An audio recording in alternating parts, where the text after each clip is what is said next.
Attention, all true believers.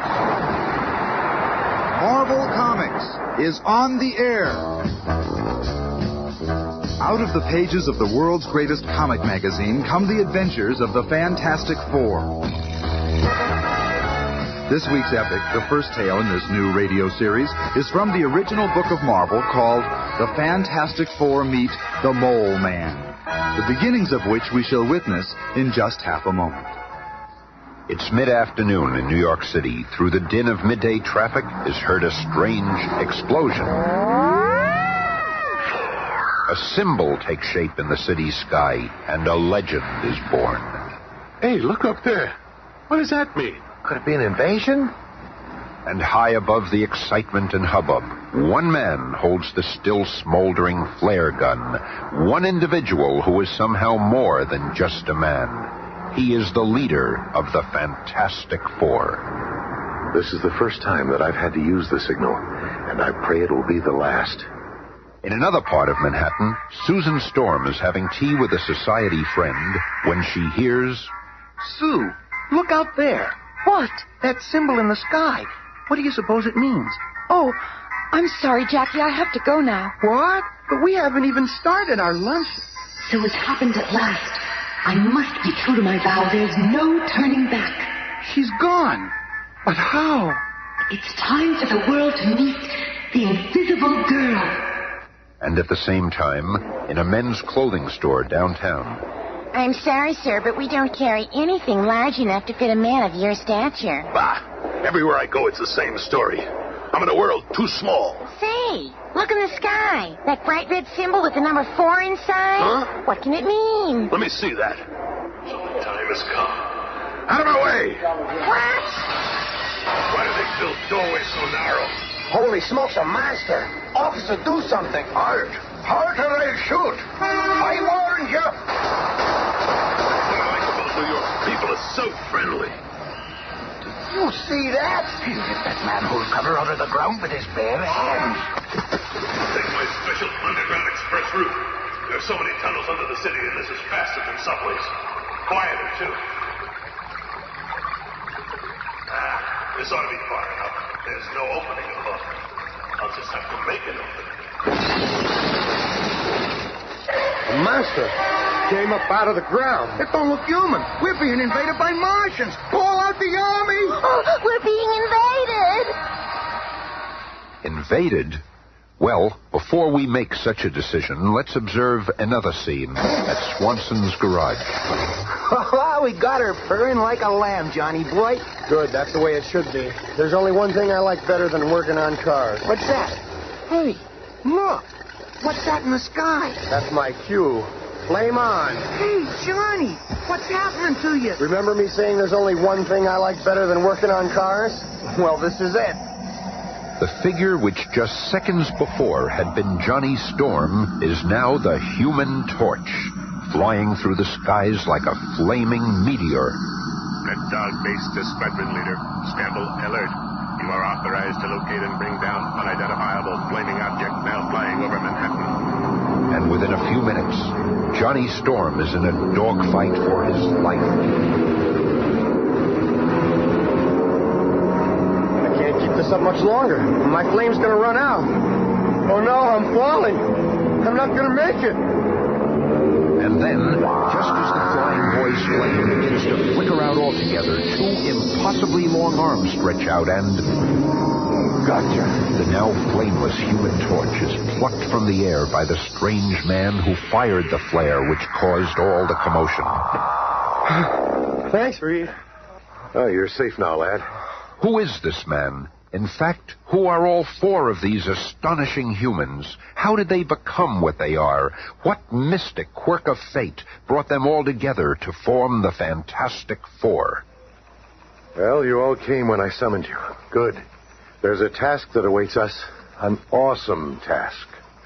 There's time for us to learn of the task awaiting these four, but first, let us uncover the origins of this colorful quartet. That requires a bit of Marvel magic as we travel back to a time and place before there was a Fantastic Four, back to the office of Dr. Reed Richards in the Federal Space Exploration Complex, where Dr. Richards is briefing his team. So, as you can see, we have a clear time window at 9:40 tonight, and then not again for 3 years. If we're to be the first in space, we must leave tonight. What? You're not going tonight with me as pilot. You know we haven't done enough research into the effects of cosmic rays. Out in space, they could kill us all. Ben, we've got to take that chance. Unless you want the Reds to beat us to it. I never thought you were a coward. Coward? Get that shit.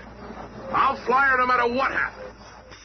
And so, led by a determined Dr. Reed Richards, the group speeds to the spaceport. Susan, Ben and I know what we're doing, but you and Johnny, you two don't... Don't say it, Reed. I've been working on this for too long. Where you go, I go. And I'm tagged along with Sis, so it's settled. No time to wait for clearance. Conditions are right now. I think this is a stupid thing you're doing, but I ain't no coward. And before the guards can stop them, the mighty ship, which Reed Richards has spent years constructing, is streaking for the heavens, climbing into space. Hey, this hurts. Feels like I have a ton of concrete on my chest. Caused by our fantastic rate of acceleration, Johnny. Right, but the ship is acting like a perfect baby. Yeah, but we still don't know about those cosmic rays.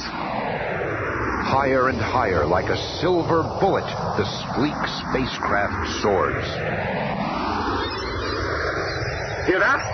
The rays are penetrating the ship. I warned you. My head is pounding like it's going to burst. Rays have affected my hands. I can't steer. Ben was right. We should have waited. We should have had heavier shielding. But Sis, I feel like I'm burning up. My body is so hot. Can't move. I tried to warn you. At that moment, the powerful rocket's autopilot takes over and the sleek ship returns to Earth in a rugged but non-fatal landing, leaving our quartet of cosmically charged champions deep in the jungles of South America. Oh. Reed, after all your work, we failed. I'm just grateful we're all alive. But we failed. Bah, what'd you expect? And we still don't know what effects the cosmic rays will have on us. Oh, Reed, I feel strange. Susan! Look at Susan! Sis, what's happening? You're fading away. Oh, no. What's happening to me? Reed, Ben, Johnny. Somehow the cosmic rays have altered your DNA, making you invisible. Sis, I can't see you at all anymore. Tried to tell you to wait. How long will it last, Reed? That's got to be the question of the century. How long will it last? There's no way of knowing. What if she never gets visible again? Easy, Johnny. Susan, concentrate. Think about your physical form. Try to imagine yourself visible. I'll try, darling. Look, it's working. I can feel it. Oh, Susan, it is working. Oh, it feels so strange. Oh. Boy, you were lucky. We might never have seen you again. Richard, you were crazy for proceeding with this experiment. How do you know she won't turn invisible again? Oh, Ben, I'm all right now. Oh, sure, you're okay now, but what about a minute ago? And what's going to happen to the rest of us, wise guy? Ben, I'm sick and tired of your insults and complaining. I didn't purposely... And I'm sick and tired of you, period, Bub. In fact, I'm going to paste you one right in that smug face of yours. I've been wanting to do this for a long time. Ben, wait, Ben. What's happening to him, Sis? I don't know, Johnny. His skin is cracking. He's turning into orange rock. Wait, Ben. Don't try to talk yourself out of this one, Doc. I'm going to nail you. He pulled that tree right out of the ground. He's turning into some kind of a thing. Oh, Reed, darling, do something. Reed, darling.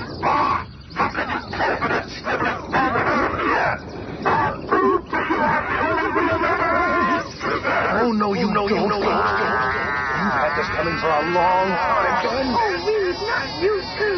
What's going on, Sis? What's happening to Reed's arms and legs? I don't know, Johnny. They're like rubber bands or something. They stretch like elastics, even his neck. What am I doing? What's happened to me? What's happened to all of us? You've turned into monsters, all of you. It's those terrible cosmic rays. Look at me. They've gotten me, too. My body's beginning to flame. And I'm lighter than air. I can fly. Oh, wow, I can really fly. Oh, Johnny. Johnny. It's okay, Sis. I just feel a little warm, that's all. Minutes later, Johnny Storm's flame has subsided, and he returns to the others. Together, they watch a small brush fire which started burn itself out. And then they stand silently, each absorbed in his own startling thoughts. We've changed. All of us. We're more than just human. Listen to me. You too, Ben. Together we have more power than any humans have ever had. Why, we... You don't have to make no speech, big shot. We understand. We gotta use our power to help mankind, right? Right, Ben. I'm gonna call myself the Human Torch. I'm with you all the way. Count me in, too. I'm the invisible girl. I guess I ain't Ben Grimm no more. I'll be what Susan called me. The Thing. And I'll call myself Mr. Fantastic. And so was born the Fantastic Four. From that moment on, the world could never be the same. And now, knowing some pertinent history, let's return to the relative present. This is the first time Dr. Reed Richards has brought the fabulous foursome together since that fateful flight, and the task awaiting them is truly awesome. I brought you here to see some photographs I just received from Washington. Pictures. What are they, pin-ups? This one's an aerial shot of what used to be a nuclear power plant in the Soviet Union. What made that big hole in the earth? The same thing that made this hole in a power plant in Southern California. And this one in Australia? It's happening all over the world. Wait, according to the steady pulses on this seismograph, another one is about to go. And halfway around the world in French Africa. What is that sound, Andre? It feels like the ground is shaking under my feet.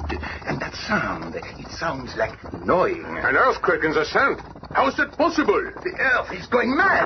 Look, the entire installation is caving in. But the worst is yet to come for these unfortunate French legionnaires. Not only did their nuclear generator sink into the undulating earth, but... What in the name of... It is some kind of giant blood beast! Artillery!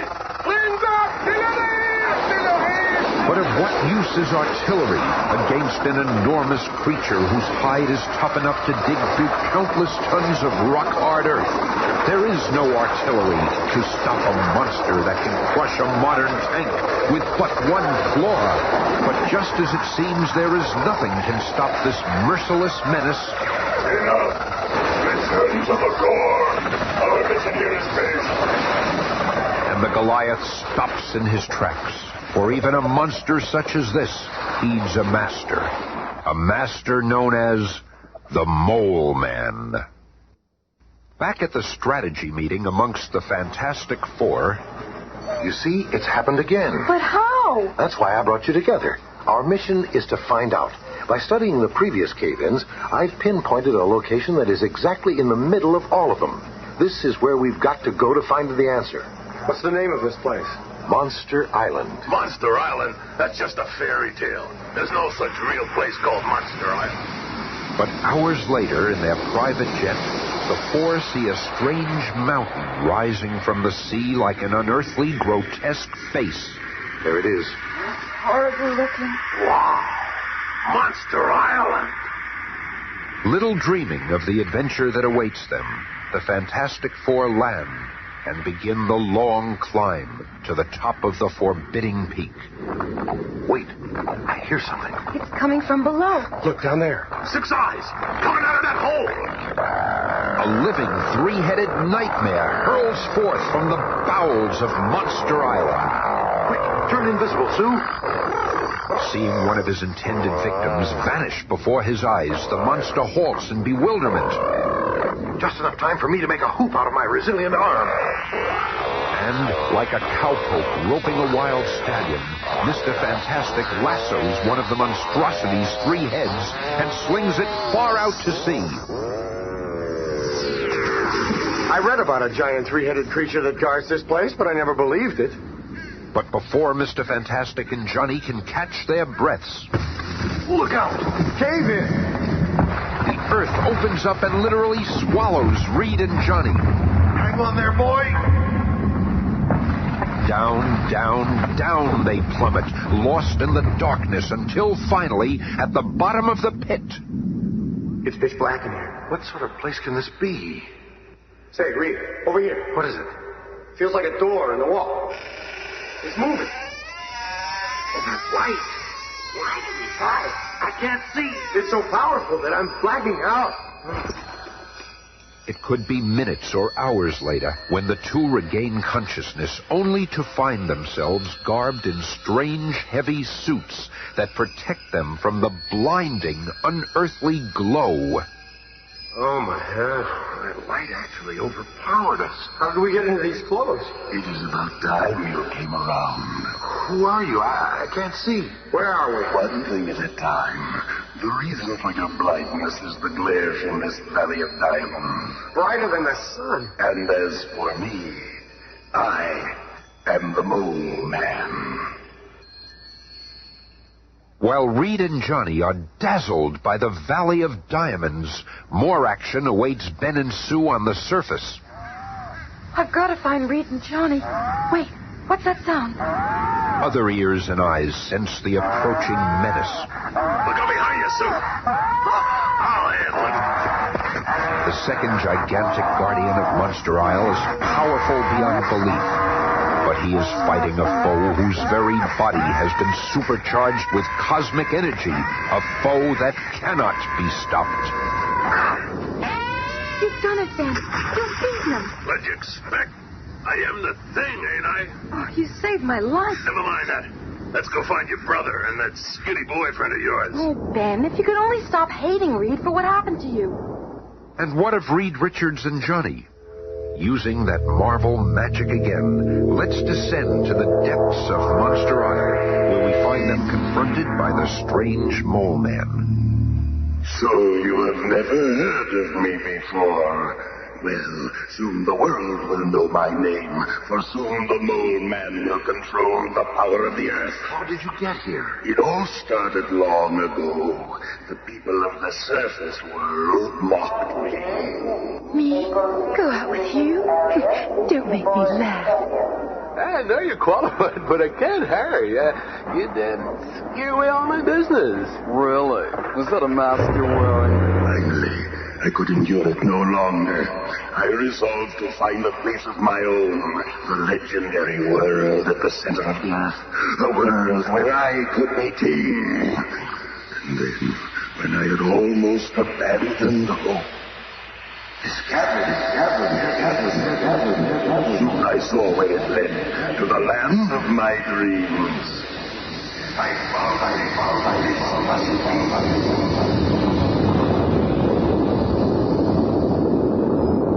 The sudden shock of my outcry in that blue, silent cavern caused a violent avalanche. When it was over, I had somehow survived, but I fell into the Valley of Diamonds and was permanently blind. That was the last of my misfortunes. My luck has changed as I mastered the creatures down here. Made them do my bidding. With their talents, I carved an empire out of the earth's core. I conquered everything around me. I developed the ability to deal with the dark and the blindness. Here, take this pole. Try to hit me with it. What do you mean? Go ahead. Take a swing at me. Again. See? I have radar like a rat. I am able to evade whatever danger approaches me and return the attack in kind. Reed, you okay? He's not hurt. But see how easily I defeat anyone who dares defy me. But now, at my signal, those creatures from the bowels of the earth shall destroy you, my witless intruders. We'll see about that thing, sis. Johnny! It is too late. The die is cast. Look out, Ben! Behind you! Hearing the Mole Man's signal, his largest and most deadly underground creature thunderously lifts itself into the room, its brainless rage directed at the ill-fated four. Flame on. Help is on the way. Things are going to get kind of warm around here. Back and forth like a flaming hornet, the Human Torch buzzes the gigantic creature, who tries to grasp the frantically flying youth.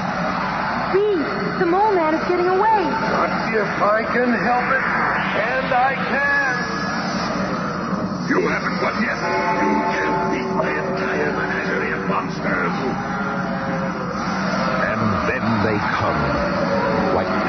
from an insane nightmare.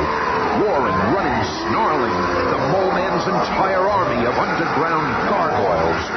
But the unbelievable power of the torch flying between his fantastic allies and the pursuing hordes blazes a swath of melting earth.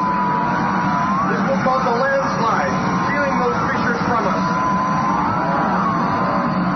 You did it! And we're free, too. We better get out of here. This whole place is going to erupt. And moments later, What happened to the Mole Man? I left him there. He'll never bother anyone. Look, he's destroyed the entire island. It's the best way. There was no place for him in our world. I just hope we've seen the last of him. whether we've seen the last of the Mole Man or not, one thing is certain. We'll see much more of the world's most incredible quartet in the weeks to come as we pursue the further adventures of the Fantastic Four. Be listening again on Monday when the Fantastic Four face the marvelous menace of the Miracle Man.